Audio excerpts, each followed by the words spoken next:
with Purposeful Women. This is our second show. And if you watched last month, we had a little bit of technical difficulty, but we got through it and it was a great show. And so now here's number 2. So I'm really excited. This is part of Puna Press Live. This is the channel Puna Press Live. Puna Press is a local publisher in San Diego, and they publish my poetry book. So thank you to Ted Washington for making this happen. Now, my own personal statement, Black Lives Matter, science is real, please wear a mask, wash your hands, social distance. Trans, women's, and LGBTQ rights are human rights, and where I sit right now, I am on Keech or Tongva land. Okay? I'm going to start off with a poem from my book, The Hospice Bubble and Other Devastating Affirmations. All right.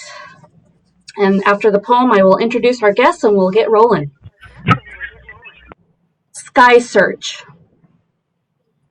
Flying west toward California, toward home, golden horizon beckons, promising nothing. We hurtle through sky at death-defying speeds, through unimaginable cold, in relative comfort. I start reading a new book about a woman who loses her job, creates plans to start a mobile bookshop. It is near to my dream, but farther away than hers. I wonder if it's a sign to follow my dreams. The song in my ears is about flying into the sun. Same thing I am doing at the moment. Song changes to almost home. Another signal of my present moment. Sky slowly turns to dusk, while horizon remains a fiery dark orange. I consider how I knew when her name came up on my phone that she was gone. It was her sister calling. I took comfort in her voice, which was so similar to her sister's, much like my sister's voice and mine confused people. Her sister confirmed she died as the sun rose. Outside the celestial time machine, light stretches its arms toward me, growing fainter. One of the last times I saw her, we held hands on her bed, stared at one of the paintings of the sky in the gloaming with an evening star glowing brightly in the center. That's where I'm going, she said, so matter-of-factly, so positive. I glance out portal window as plane descends, searching sky to spy a glimmer of her spirit, to gather courage to follow the signs. All right. Oh, did I make Barbara cry? All right, well, let me introduce my guests now, please. First, we have Randi Driscoll. You could wave so people know who you are. She is an award-winning songwriter and advocate for LGBTQ rights, specifically with the Matthew Shepard Foundation. When Shelter in Place started, she did at least 70 live shows in a row, and she is based in Nashville, Tennessee. You can find more at randydriscoll.com. We also have Karla Cordero. She is a Chicana poet and artist and educator. She is the CFO and social justice equity coordinator for Glassless Minds, an open mic venue in Oceanside, California. Her latest book, How to Pull Apart the Earth, right here, was nominated as a Latino Book Award finalist in 2020. She is based in San Diego. You can find more about her at karlacordero.com. And Barbara Nesbitt. In the poem I just read, I mentioned 2 of her songs, Into the Sun and Almost Home. She is also an award-winning songwriter. She just released her 5th album called Someday Maybe Sooner. She released that during the pandemic, folks. It's not an easy thing. She's also a big supporter of Health Alliance for Austin Musicians, also known as HAM. She is based in Austin, Texas, and you can find more about her at barbaranesbitt.com. Welcome, ladies. Nice to see you all. Yay, thanks for having us. Of course. Karla, are you there? You're frozen. That's how it goes. Oh. Let's try that again. Oh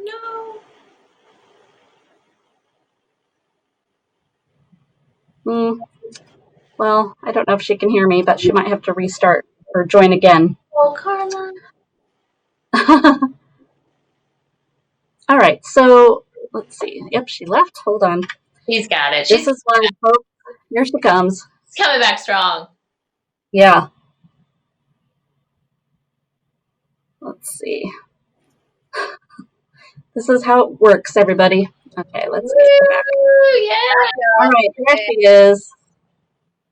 So I don't know how much you heard or where you dropped off, Karla, but welcome back.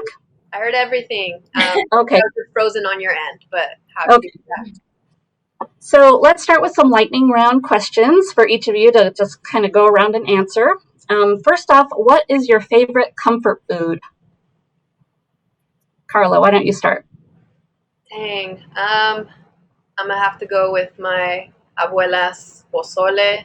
That's always comfort food, and if not, street tacos are always a bomb go-to.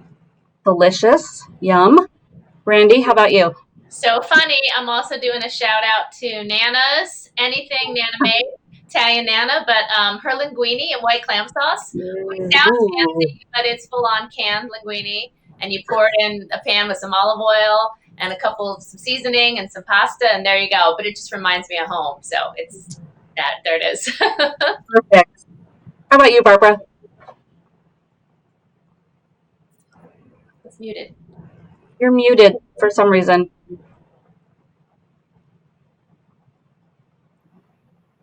Nope. If you touch your pad, your mouse pad, it pulls up a little thing, and I think you can just click the mic. It's showing muted on our end too. You see it too? Yeah. Maybe. Let me see. Yeah, we see it here, right? Like I see the little icon. You don't see it? Oh no. Would you like to act out your? she's All right. that. She's going to come back. Act out mac and cheese, so she's coming back. That's funny. All right, hold on. Hello, are you there? Oh no. Can you see the mic on your end? Can you see the thing that says mic cam and it's not muted, doesn't have an X? No. Oh, that's so weird. I can't do anything from here. 1 second.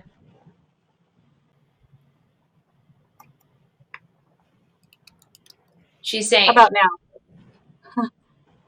Yeah, I see her muted thing too, but I can't. It doesn't let me do anything either. Okay, well, we'll keep trying there. I'll go to the next question. Where and when would you time travel? Start with you, Randi. Well, a couple minutes ago when Barbara's mic was on, so that we could talk to her. But if not that, I don't know. Mine is easy. I want to talk to my parents when they were younger. I'd like to talk to my family when they were younger. No big. Oh. Yeah, I think about that a lot lately. No big leaps though, but just back to their younger selves to get the real story. You know. Yeah, that's really cool. I like that. Let's see. Hold on.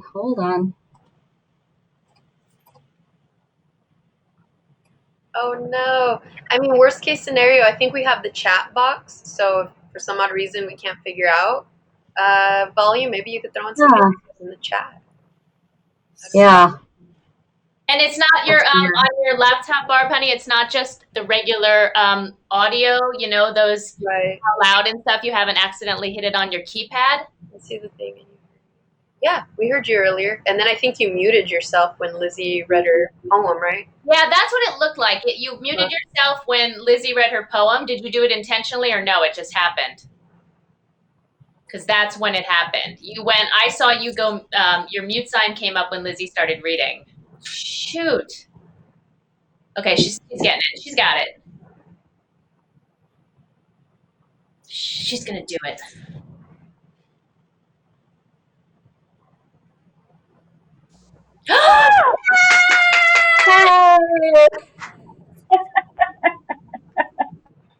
Well, good job, boy. I know what I did, and yeah, I could see all the they weren't allowing me to change. The settings weren't allowing me to change. Anyway. Got it. Woo! Okay, so comfort food for you, Barbara. Okay, pizza, number one, always.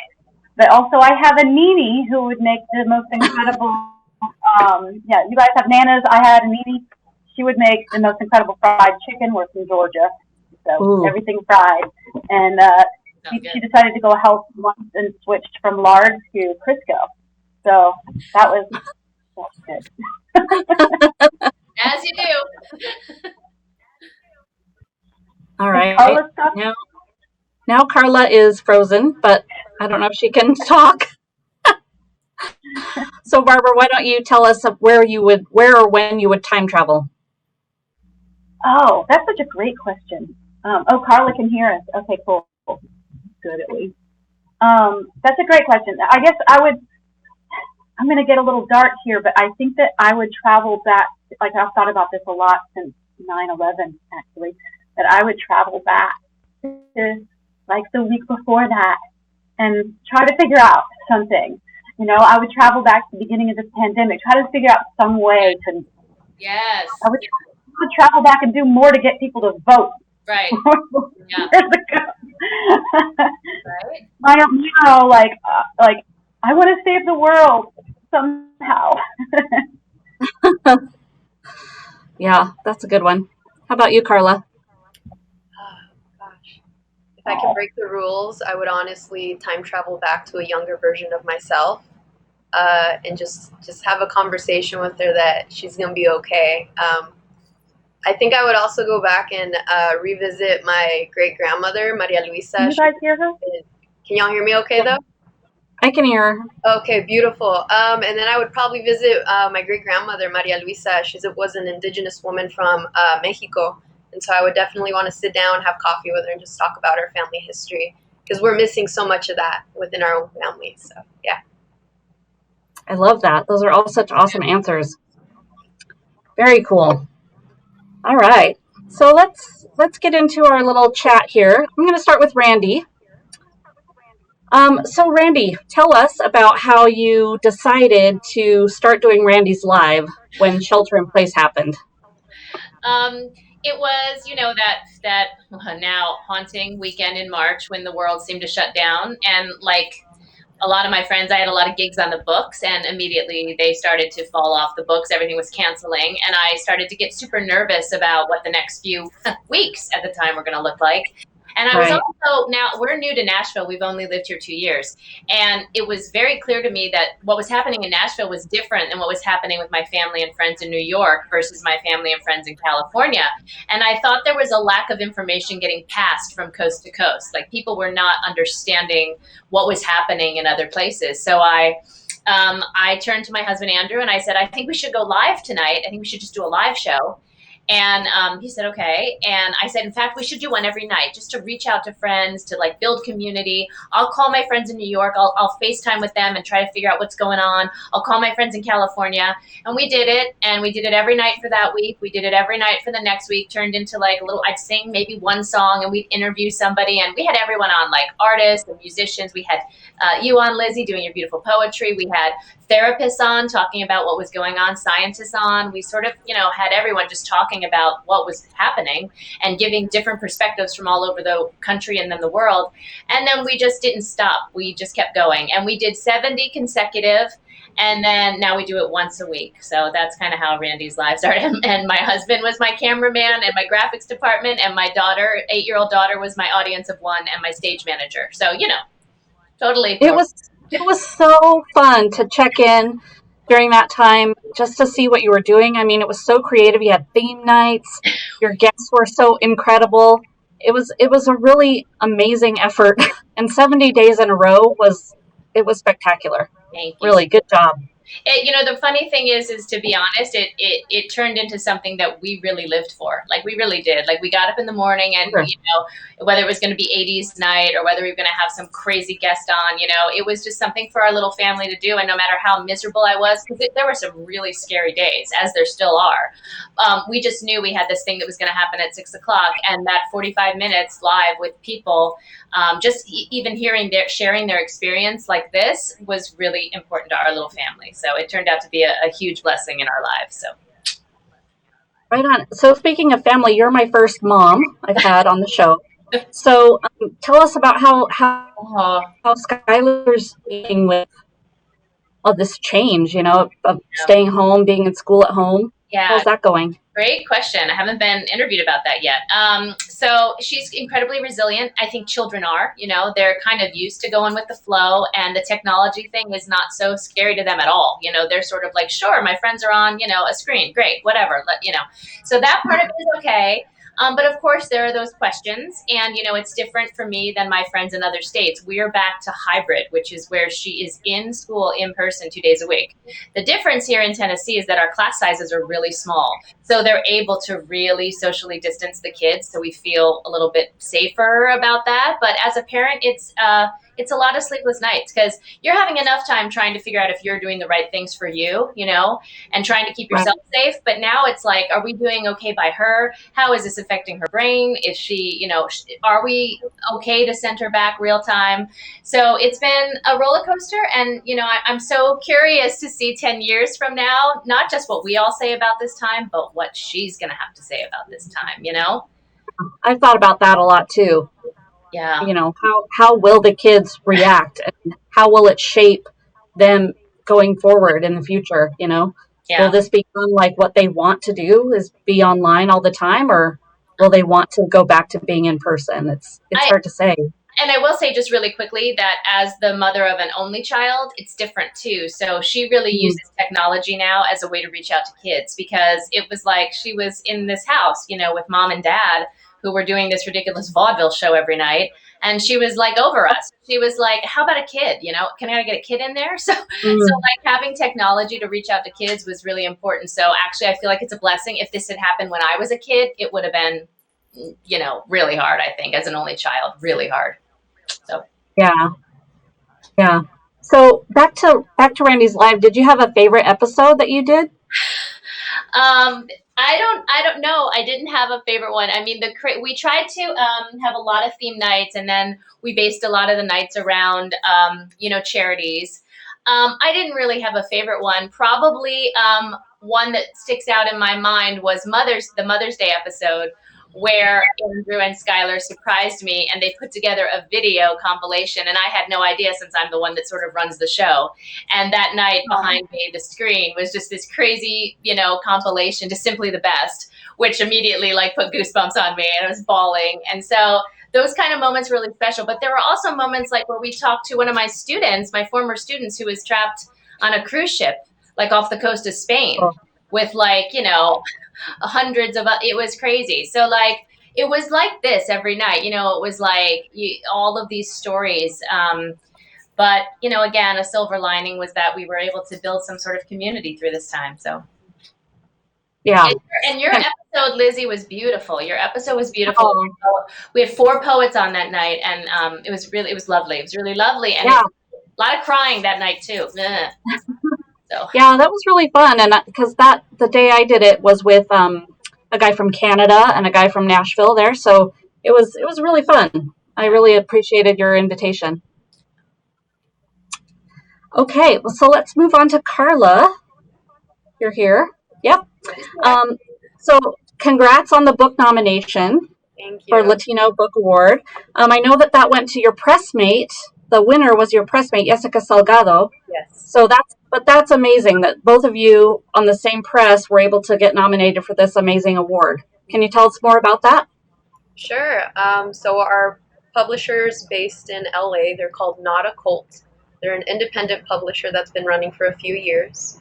The kind of mission statement is that they are looking to publish authors taking into consideration inclusivity, diversity, folks that are trying to do the good work in the community. And so one of the co-founders, which is Daniel Lisi, has always been super open to ideas that the authors he publishes want to do with their books regarding book tours, setting up events, collaborations with various artists. And so when we had heard about the Latino Book Awards, International Latino Book Awards, we asked, hey, would the press be interested in submitting mine and Jessica's book for consideration, and with no questions asked, he said yes, absolutely. And so we were super excited to see, out of hundreds of submissions, to see 2 books coming out of Not a Cult, Jessica Salgado and myself. And so a huge shout out and congratulations to her, which is well deserved, because it is her 3rd book, which is part of a series of books that she's been publishing through Not a Cult. Yeah, she's a fabulous poet as well, just like you are. Your book is great. You're a very dynamic performer. I encourage anybody watching to try to see her. You've had to, just like Randi, you've had to do a lot of your events online as well. How has that been for you? So at the beginning, usually I always take summers off. I'm a professor at a community college, and also currently teaching at San Diego State University. And so I usually take the summers off because that's kind of my time as an artist to produce and say, what's the next big project? And when COVID hit, well, I had almost 10 speaking engagements locally and outside of the state canceled. And so as an artist, when you secure kind of your living through your art and that gets kind of canceled, it gets a little shaky. The nice thing is that we, kind of like Randi, we have to be very creative and figure out how to substitute that. My calling was to kind of figure out, how do I continue being an artist, but at the same time, how do we continue nurturing community? Because a lot of folks are home in their apartment, whatever situation it is that looks like at home. So how can we continue nurturing a sense of community? And again, we were partnering up with Not a Cult and facilitating a lot of workshops, writing workshops throughout the summer.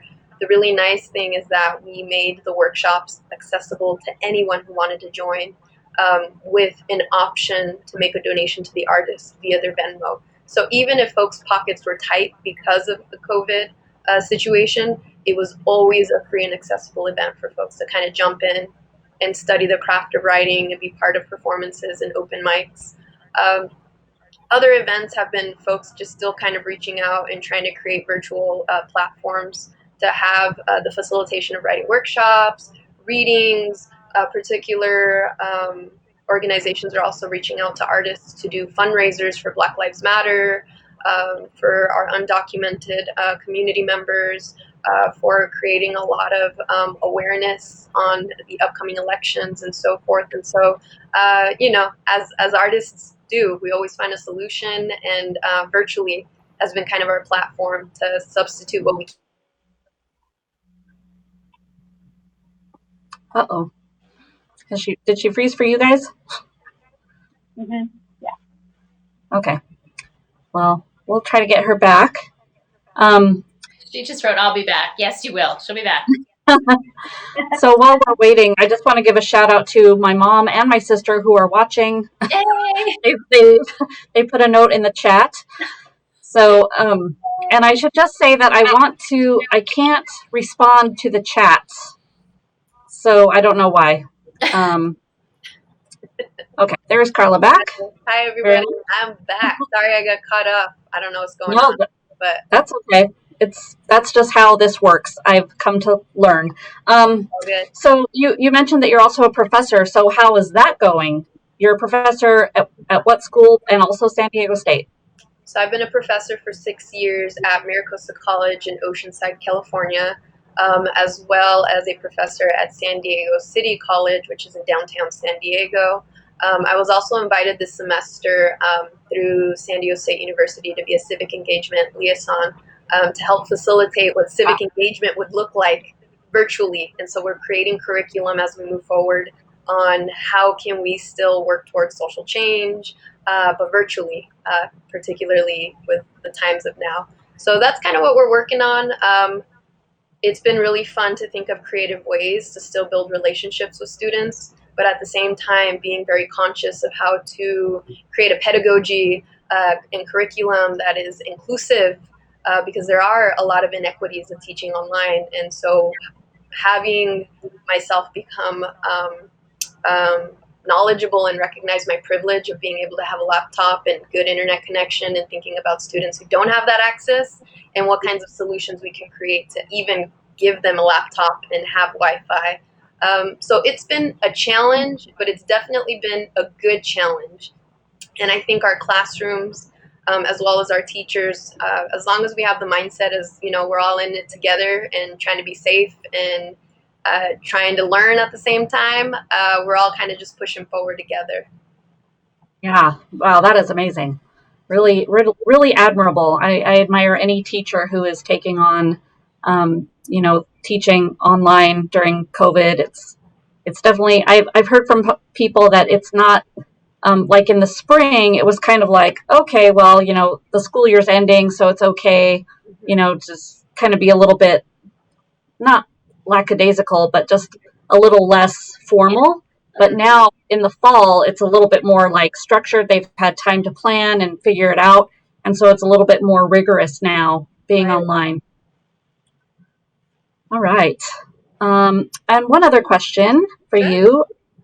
Can you talk a little bit about the farm that you and your partner Mario are working toward? Absolutely. So my wonderful partner, his name is Mario De Mateo. He is on the side a comic book and Christian comic books and graphic novel and children's literature creator. So he does that on the side. But our other passion, particularly when we first met, we both fell in love because we both fell in love with the earth and what the earth can make. And so we love growing food. We love growing organic food. We love having conversations about folks about regenerative farming, growing organically, and being mindful of the kinds of chemicals that are delivered at our grocery stores and how to eat healthy to kind of benefit the body. So we have the crazy idea of buying land out in Bonsall, which is a few minutes out in Oceanside, California.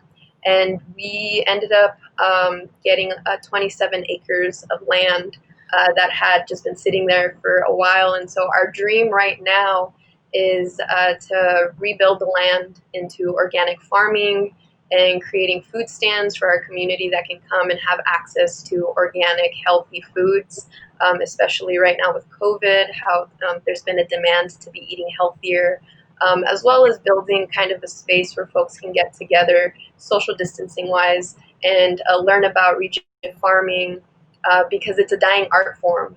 We are now having a decrease in the farming of traditional forms of farming because of mass consumer consumption. We want, veggies and fruit now. And so a lot of the industry and farming are cutting corners because of that demand and because of the capitalism of things of like Monsanto. And so again, our original dream is using this kind of land to be an educational space as well as a space to create food that's accessible to our surrounding community. So we're really excited to kind of push the dream forward.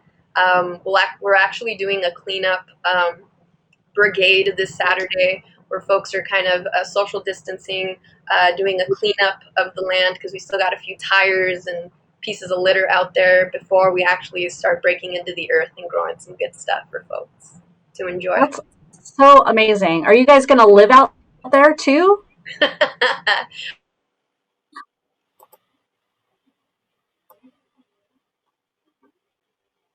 Oh, We've lost Karla. Well, hopefully she'll come back. I do want to go back to Randi though for a second. Can you talk a little bit about your work with the Matthew Shepard Foundation? I sure can.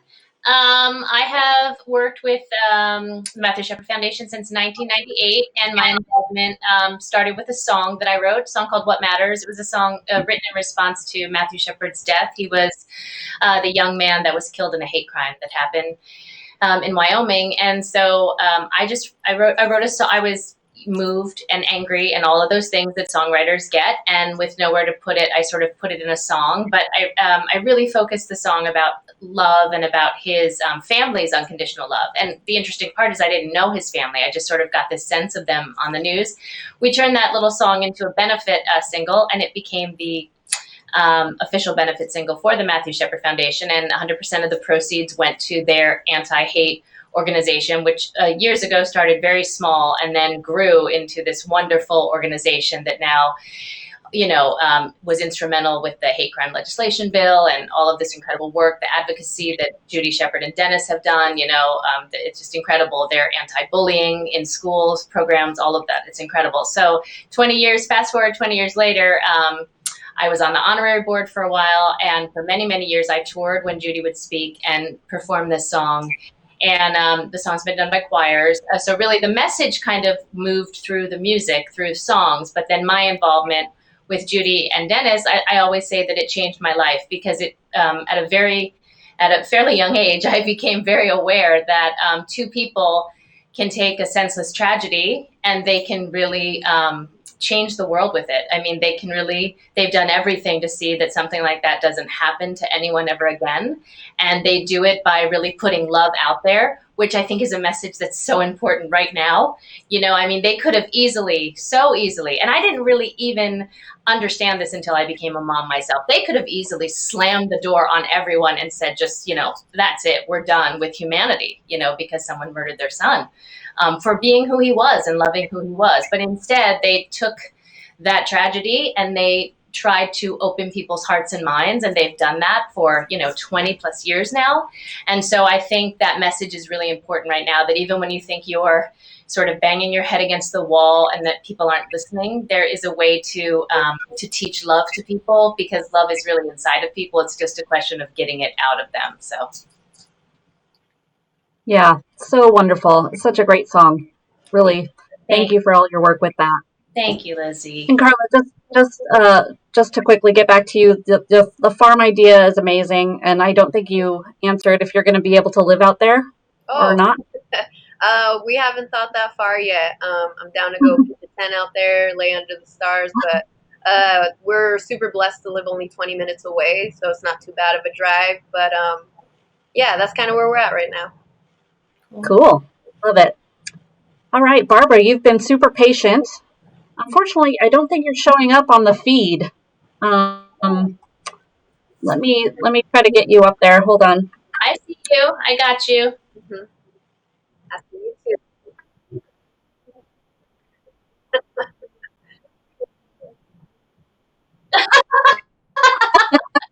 You're so funny.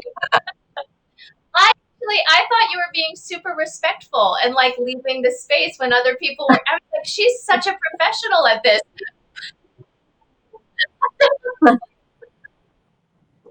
Well, yeah, let's try that real quick. Thanks for your patience, everybody. I can see what's on the live stream, and there's just a big black hole where she's supposed to be. So let's give her a second. But I think it's going, well, much better than it did last month. All right, let's see. I can hear you. Maybe no. Camera's hidden somehow.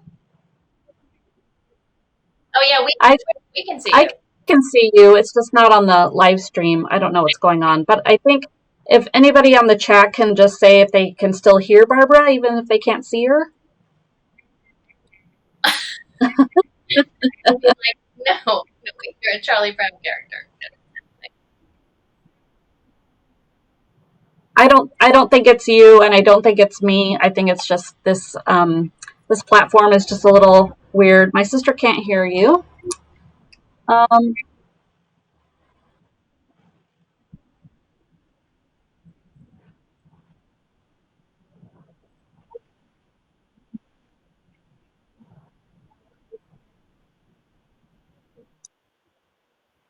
Okay, thanks. Yeah, because the people on the chat are saying they can't see or hear her. No, yeah. So that's a bummer. That is a bummer. So we'll just give her a second. Karla froze, it looks like. So it's down to. She's gone now too. Okay. No, I won't do that to you. That's just me. Randy, don't you do that. That's me. Okay, let's try Barbara again. Yay! There she is. I see her there. She's on. You're on, girl. Okay. Can you say something, Barbara? Okay, you can hear me. I can't hear you now. Can you hear me? I'm saying. What? You can't hear me? It doesn't say I'm muted, does it? Can't Hello, hear you, hello. can't see you. Oh my God. That's so weird. I can see you, honey, Okay. and I can hear you. Great. Oh Well, no. not now. Nope. Nope, Karla, nope. This is when it all falls apart. Okay, hold We on. make it work though. We make it work. Give me 1 second, please.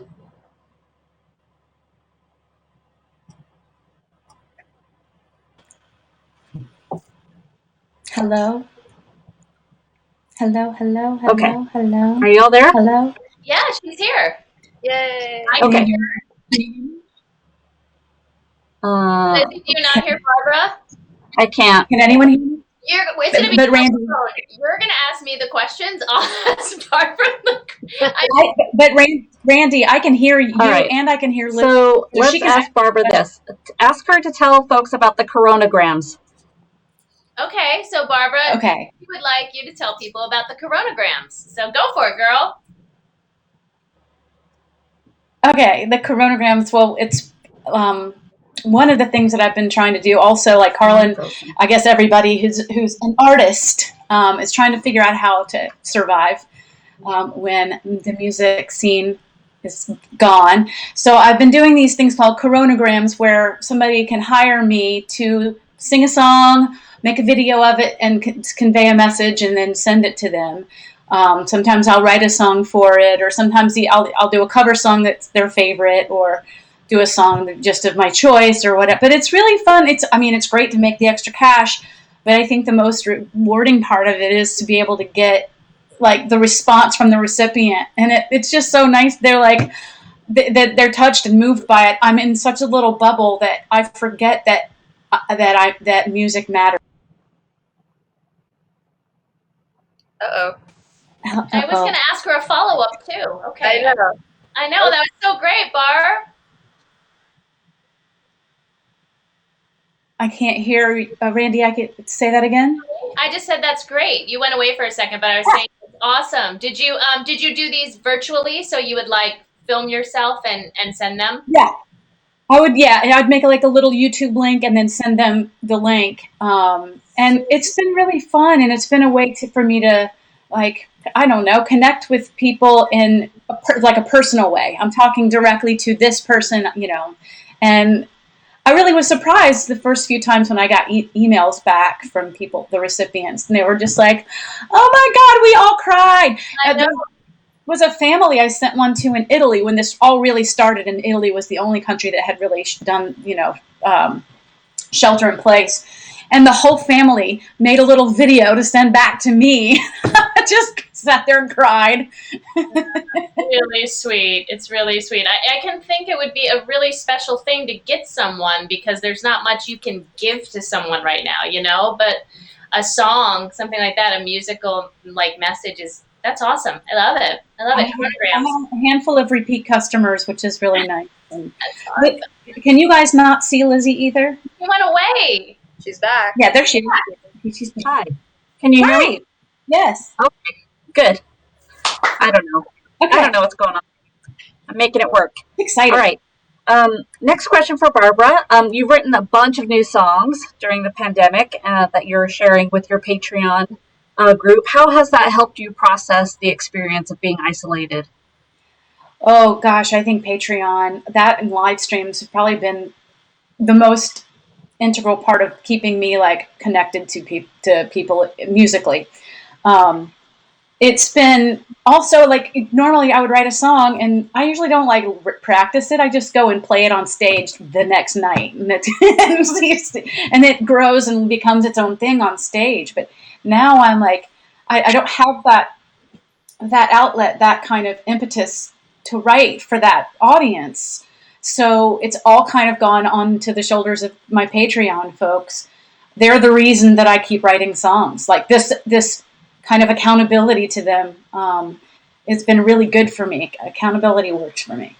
And so does songwriting groups. Songwriting groups, I've got online friends who are doing songwriting groups. So someone comes up with a prompt or a title or an idea, and we all write a song.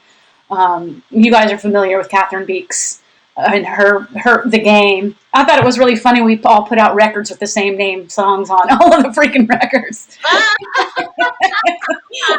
never Right. But my writing has changed a lot. It's gone from like relationship-y shit. Can you say shit here? Well, it's too late. Yes. Twice. Okay. Please do. To Karla's frozen again. So relationship stuff to I've been like reaching outside of myself into a bunch of other things to write about now. And it's been really exciting. I've like got 20 new songs this year, which is crazy considering I don't really have anywhere to play them exactly. But I just did a Democratic fundraiser on Zoom event last week, or no, not last week. Was it a year ago or 3 days ago? It was 3 days ago.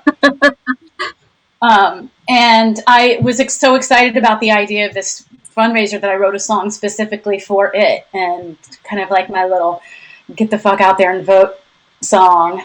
Even though I feel at 4 years ago, I was like, okay, so voting doesn't matter. Okay, got it. But we just can't afford to think like that. Cannot.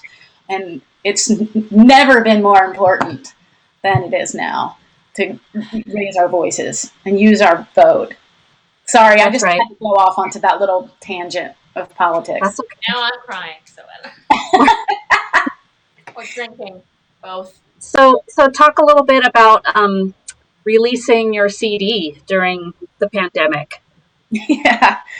Yeah. Out with a whimper, not a bang, I would say. No, I'm actually I was so lucky to have like the meat of the record recorded and got all the stuff that you have to do. Hi, Bantha, in person, done before the pandemic. So everything else, like mixing and mastering and duplication and art and all of the other things that make the whole record, I could do remotely. So I'm just so grateful because I had put so much time and effort and energy into creating it, and it would have really just sucked if it was just stuck there in the can and I wasn't able to complete it. That said, releasing it in a pandemic, it's like normally I would be on tour in the UK and Europe all summer, and I sell the most CDs and stuff over there. I would say they're not flying off the shelves at the moment, but I'm incredibly grateful that it's there and that I have this completed project. It was a definite labor of, well, I don't want to say love. It was more a labor of labor. It was labor. Yeah. Sorry. This is Bantha. Karla, you haven't met Bantha yet, I don't think. Oh. Or did you when you first started? Such a sweet boy. So one last question for you, Barbara. I know that you've had some non-COVID health issues right now. So tell us about HAM and how important it is for you and for the Austin musicians. Yeah, I want to talk about HAM. HAM is incredible. It's a little bit self-serving that I'm helping them because they help musicians. But the Health Alliance for Austin Musicians has been providing healthcare and helping pay for premiums for thousands of Austin musicians for 15 years or more. Wow. It's incredible. Like I think about leaving Texas, especially now that like I just don't see Austin recovering in the music scene for years and years. And Texas is not really my jam. I need to be in the mountains, in the woods. But I'm like I can't leave HAM. I can't leave them. They're too good. But there's something else I want to talk about. It's not just self-serving stuff, but like I have been able to raise a couple $1,000s for the food bank. And the food bank is a really important thing to me. It's when I was homeless as a teenager and I got food from the food bank more times than I can count. And the fact that I can come back around and raise any money for them now is like, especially right now, is incredible. And what I think people don't realize is every single dollar, $1 is 4 meals. Yeah. It's incredible how many meals can just $5, just give $5 to the food bank. And how many people need food banks now that never needed them before? Especially right now. It's people that have never had to go to a food bank before are lining up. And That's right. Yeah, it's really important. Really important. Good job. Yeah. I mean, HAM is kind of all about me, but there are other things that are important too. Somewhere out there. Most important. Yeah, I know in San Diego there's a mutual aid. We got San Diego. They do food distribution. I don't know in Nashville, Randy. Do you know of a food bank there that you can hype We real quick? no, but just about every church on every corner does some sort of a food drive. And we were hit, with the tornado, and then we were hit with the pandemic. So Right. the food banks were really overwhelmed, and the harvest one is a huge one here, and so we raised some money on our show too, specifically to tell people exactly what Barbara just said, which is so important, that every dollar really, really can change lives for people. So yeah, Barb, super important. Yep. Awesome. So I'm gonna wrap up. I'm just gonna ask you all just another couple quick questions. What's next for you? What are you working on? Karla, do you have a new book? Randy, Barbara, are you working on new songs for anything? Let's start with you, Barbara.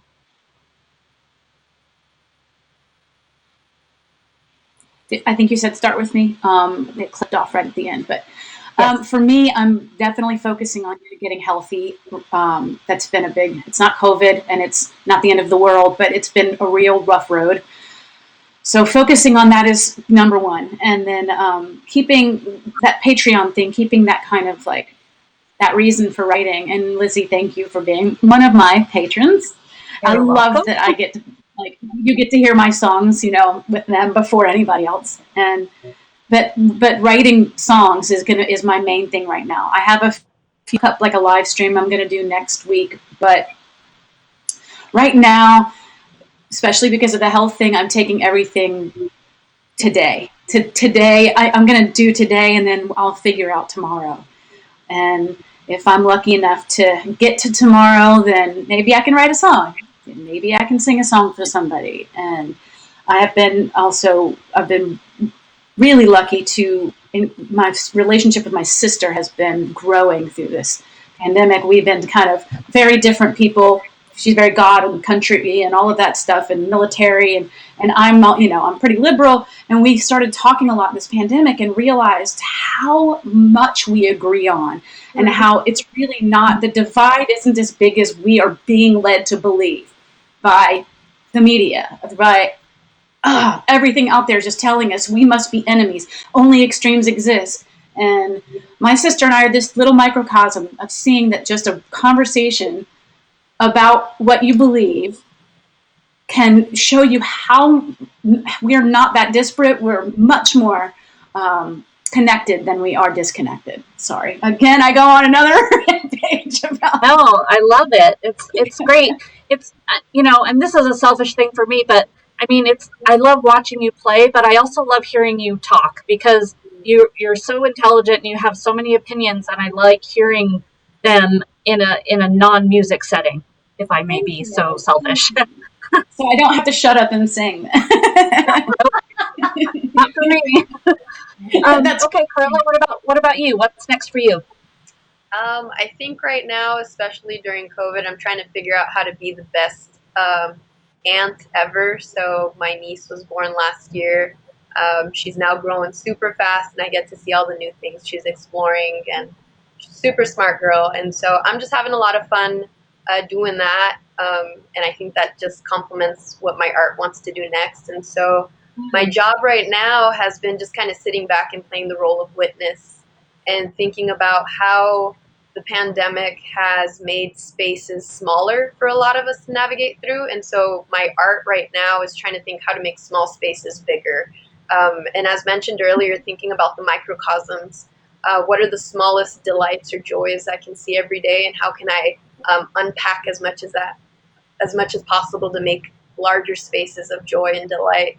And so just kind of documenting a lot of those things, and continuing to kind of refine my craft as instructor virtually, and just trying to honor students and support students as much as possible this semester. So super excited to kind of dabble in all of that. And yeah.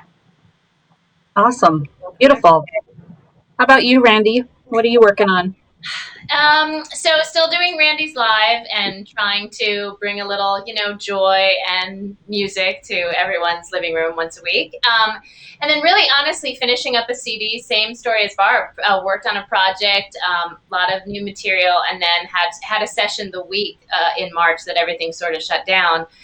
With some players that I really didn't want to take a chance with, a lot of people in one room. So we said no. And so thinking about the same thing, Barbara, like releasing a little at a time versus the whole project, how to do that. And then also get the tunes that I've been writing during this time recorded, because my thing is like my songwriting, I tend to sort of take what's happening and try to flip it upside down and look at it from like a hopeful lens. And so I feel that as really hard as this is, that's kind of what I've been writing, and I'd like to sort of get that music out there if I can. And then finally, just finding a way to do live music somehow. So I just signed on to do a series of songwriter events. My friends Jason and DeMarco own a barn, a ranch in outside of Franklin in Tennessee, and it's a wide open space. And out of it, they run a beautiful nonprofit for foster children. And I just said, we could do music here safely. Like we could do a show. And so we've signed on to do a really small audience. Like it's the one time in your life where you're like really hoping for the smallest audience. Normally we're like, sell it out. And right now we're like 25%. That's fine. We love it. We've got 9 people. It's amazing. But I'm really looking forward to finding ways to do safe music outside, socially distanced, and then eventually see my students that way also, music students safely. So just like everybody, like these beautiful women, just plugging forward and trying to figure out how to carry on, not knowing. It's just really fast. Like when we ended my 76 consecutive nights, Lizzie, it was funny. When I started it, I thought, well, the last one will be because the world opened up, and everything will be over, and we'll like have balloons coming from the ceiling, and we'll say, good night, this is our last live, everybody go live your life. And when that didn't happen, I was like, so I think like all of us were just saying we have to figure out a way to plug forward because this is going to be going on for a little bit longer. Right. Which is one of the reasons why I said yes to doing this show, just as a way to kind of connect with friends and highlight people, what they're doing during this, weird ass time. Right? Totally. One other last question, Karla, you kind of touched on it a little bit. I just want to know what is bringing you joy right now.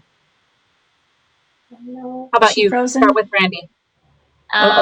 Things like this, Miss Lizzie Wann, things like this. Seeing people and hearing their stories and the amazing things that they're doing, this brings me joy. It really does, because it just proves to me that the human spirit is strong, and that people are creative and they find ways to power through. And like Barb said, it's definitely that we can be fed from outside noise, that things are horrible, and they certainly are, and the loss of life is real, and people are hurting from all of the things that are happening, But we have very severe problems in this country, and many of them, it's time that we took a look at them seriously, and I'm glad that we are. But what I'm also seeing through this time is that in ways like this, we're connecting, and I think we're being forced to listen, right? Because we can't do anything else, really. So we're in these moments where we're being forced to shine a light on what we've become, and now we're listening. So that's the connections brought me joy, and I think it will continue.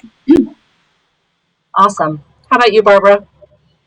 For me, joy, gratitude and joy are like two sides of the same coin for me, and they have been for years and years, and they still are. And for me, it's tiny little things. Like I'm really, really going to enjoy the popcorn I'm going to have after the show. I really, really enjoy reading. Like I'm looking forward to laying down and reading my book later. I really enjoy. I find joy in supporting and promoting my other friend musicians who. I get this chance to be like, hey, all of my people from everywhere else, check out my friends Beetroot Revival because they're amazing. And like I get a lot of joy out of that. I get a lot of joy out of feeding the stray cats on my back.